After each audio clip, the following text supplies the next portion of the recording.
She dropped it casually. I still fixed on her phone. I've got a date. Like she was commenting on the weather, or reminded me the trash needed taking out. 3 words, smooth and effortless, meant to sting. I studied her. That smug little smile, the kind worn by someone who thinks the game is already won. What she didn't realize was simple. The game had ended long before, and I'd stopped playing a year earlier. That sentence would have wrecked me.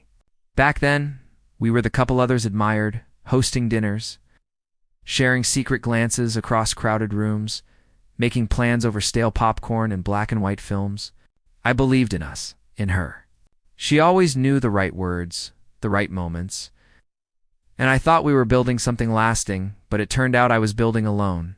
Then came the shift. Late nights, a sudden obsession with the gym, a phone locked tighter than a vault. She stopped laughing at my jokes and started answering someone else while I was still talking. Still, I excuse it because trust does that. It blinds you. Until one rainy Tuesday, I reached into her bag for a charger and her phone lit up. Can't wait for tonight. Same room? She was in the shower. I didn't explode. Not then.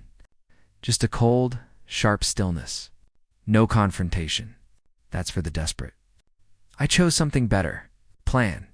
That night I lay beside her, unmoving, inhaling cologne that wasn't mine. Not pain, clarity, focus. I began collecting quietly. GPS logs, clone messages, every call, every text. She noticed nothing. I followed the trail, dinners, hotels, charges on our joint account. That's how I found him. Ethan Rollins, junior exec, married, predictable, and then I found his wife Julia. She didn't cry, she laughed, then handed me her own stack of proof. In that moment, we stopped being victims. We became partners. I hired a pie, discreet, merciless, expensive, worth every penny. Within weeks, I had everything. Photos, recordings, receipts, enough leverage to destroy them both. But I wasn't finished. On paper, she and I ran the business together. In reality, I owned the trademarks, the patents, the contracts, while she chased extractions. Quietly, I rewrote the structure, shifted shares, locked her out of doors she didn't know existed. By the time she realized, it was already too late.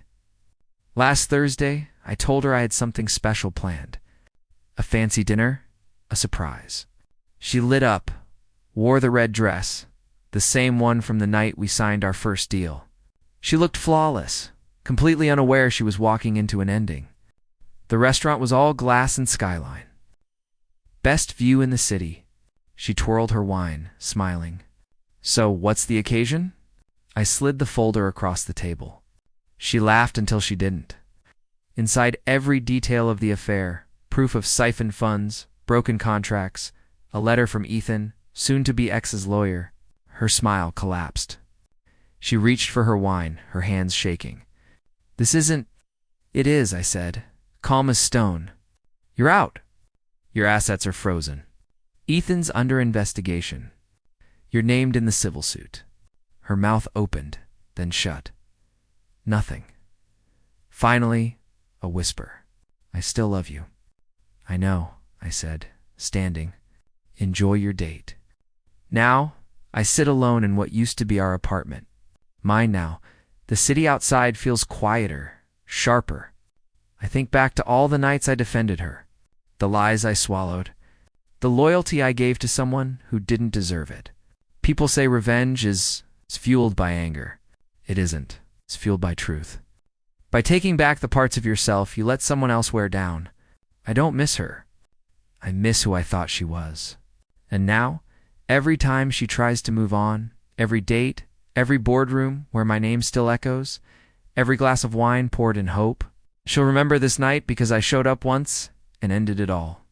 Not with fury, but with precision, silence, and a single line she'll never forget.